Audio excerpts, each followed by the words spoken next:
বসাইছে সাপের খেলা দেখাচ্ছে। হ্যাঁ রাখ, হ্যাঁ বিলকি দেখাই যায় না।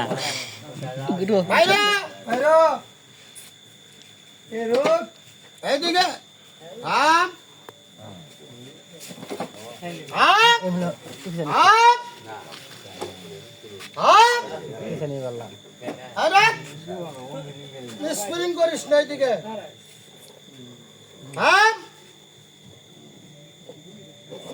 বুড়ো হয়ে গেছে লাল লাল গেছে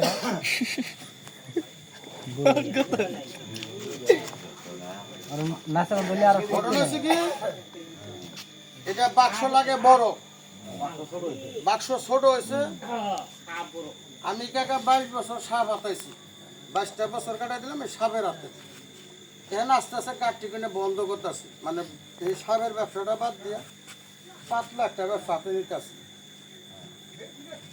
কথা বোঝেন না, চিরজীবনে তার এক ব্যবসা নিয়ে চলা যায় না। সাপ এরা নিয়ে আইসি খালি মাইসের একটু দেখাবার নিকা, কটা মানুষ জড়ো করবার নিকা। রাখ রাখ, এটা ভয় নাই, আমি থাকতে আপনাদের কোনো ভয়ও নাই, ভরসাও নাই।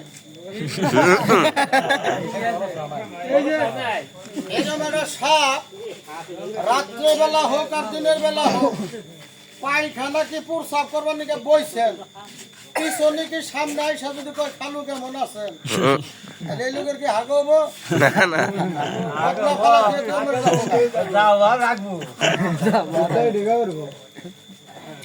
ঘটনা হচ্ছে কি প্রতিদিনই আটটায় নাড়াচাড়া করি, কিন্তু ভয়টা হচ্ছে কম। আপনার এটা কোনোদিন ধরেন না, নাড়াচাড়া করেন না, কিন্তু আপনাদের কাছে ভয়টা বেশি। কেন পৃথিবীতে এমন কোন জীব জানোয়ার নাই যাতে মানুষের কাছে বন্দি না আছে।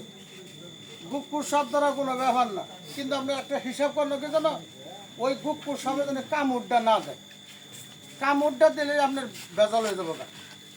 ওই যে দুইটা দাঁত থাকে 6টা, অরিজিনাল দাঁত দুইটা থাকে, 2টা দাঁত থাকে অরিজিনাল, আর 4টা দাঁত থাকে খালি শু, খালি কামড়টা ধরে রাখে। আর